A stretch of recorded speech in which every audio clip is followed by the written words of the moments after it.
Hi, my name is Jimmy Cannon, singer and voice coach. Today I'm reacting to a comment by somebody who mentioned, who spoke about a lot of people having quite a monotone voice, a very dull, one dynamic voice that can come across quite dull and boring. So there's a few ways that we can tackle this. There's a few ways that we can manage that, and to have a couple of exercises that we can do. The main thing I want to focus on today is accented syllables. So that's making your voice more expressive through accented syllables of speech. And the reason I wanted to do this video is I've been one of my fondest memories is of a teacher called Mr. Ellis at school. And if anybody's watching that knows me and knows the school I'm talking about, then they'll probably remember Mr. Ellis. And he was the deputy head, and also I think the geography teacher. But he used to start assembly with normally some sort of rant at us naughty children. But he used to very interestingly accent the wrong syllables in his phrasing. So he used to, for instance, he might say, "Children at the back of the room must be very aware that any litter being dropped off after school in the quadrangle will be punished and their parents will be notified." I think I'm exaggerating a little bit. But what was interesting is that we used to look at him like this, staring at him, thinking, what is he on about? And actually, you know, what actually he was doing was probably getting our attention, and he was engaging with us so we would listen. So one way to do that is to accent some syllables. Now, you probably do this already.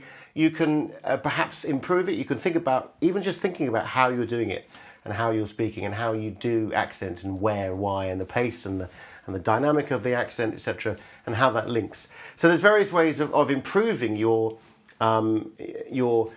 expression as a speaker and becoming more expressive.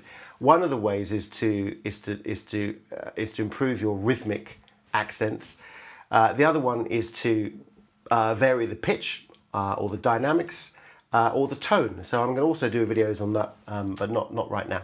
So incidentally, please put in the comments below if you're aware of not having a particularly accented voice, or you do have an accented voice, or I'd also like to know how you get on with this exercise that I'm about to give you. So here we go. Without further ado, here's the exercise. Now this is inspired by, and I've remodeled it a little bit, a fantastic book called "This Is a Voice" by Jeremy Fisher and Gillian Keys, and it's a fantastic book if you're interested in singing and speaking and improving those two things. So it's one of the books in my arsenal, if you like, and I would highly recommend it. So I'm also going to put a link to probably an Amazon link. Not that I do any affiliated marketing yet, but I might not. You know, who knows? Let me know if you think that's a good idea or not. Also, please let me know if there's any other topics you'd like me to talk about or speak about more, preferably in the comments below. If anything about singing or speaking, anything you'd like help on, that would be really fantastic. And I'm very happy to share my experience and knowledge with you.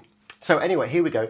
So this is the exercise. It's very simple. You take a passage or an excerpt from a book or blog or magazine or something that you can physically see.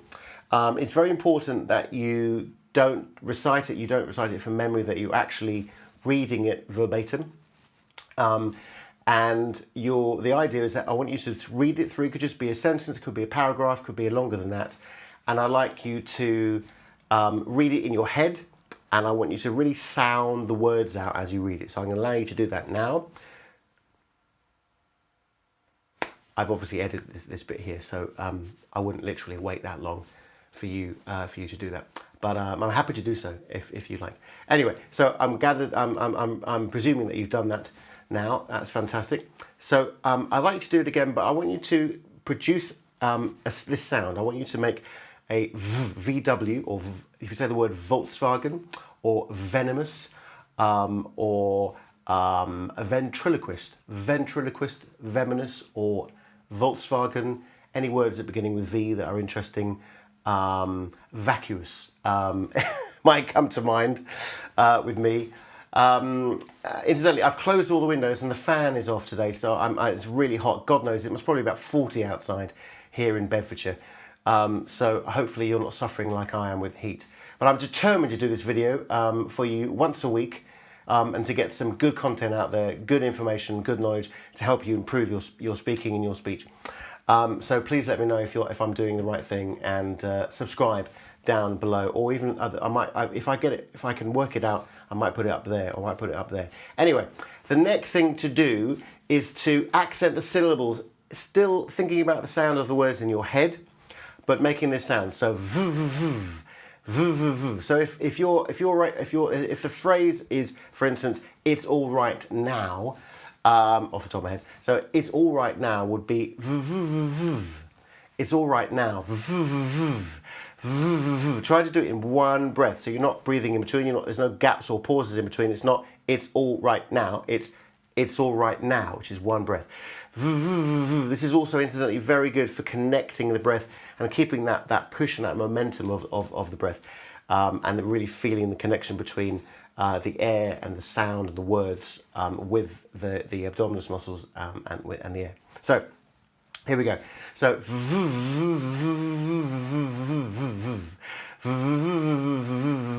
etc. Whatever your phrase might be, I will now allow you to do that. I will sit here patiently listening.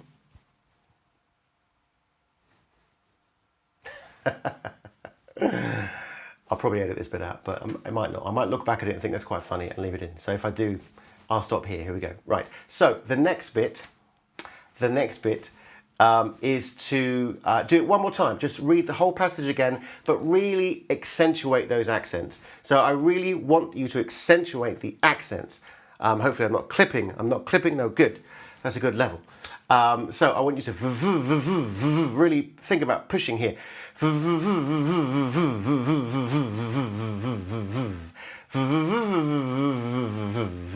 You might want to experiment with the pitch a little bit as well.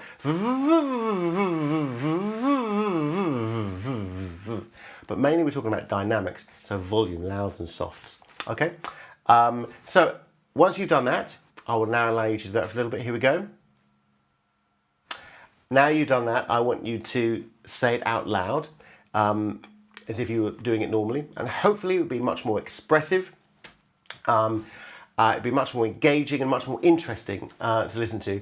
It might be, it might be a little bit over the top, but that's okay, because actually, the reality is that when you actually speak in public, all the elements, if you like, all the nuances around your voice, the tone, pitch, dynamics, etc., are going to be slightly diminished anyway, because you'll probably be a bit nervous, and you'll be thinking about what you're saying. So now that you know that phrase, you can say it again, maybe without the book in front of you or the blog in front of you, and just see how it sounds. What would be great would be to listen to a recording of you doing it before, and then a recording of you doing it afterwards, and just to see if there's any difference. So try that, maybe with another phrase or another excerpt. Let me know how you get on, and it'd be really interesting to know if it's had an effect on your voice. Please subscribe to my weekly video tips on improving your voice, and I will see you very shortly for the next video. But right now, I'm going to jump in the swimming pool and join my daughter, who's learning to swim, and hopefully I can help her a little bit keep above water. All right, well, speak to you soon.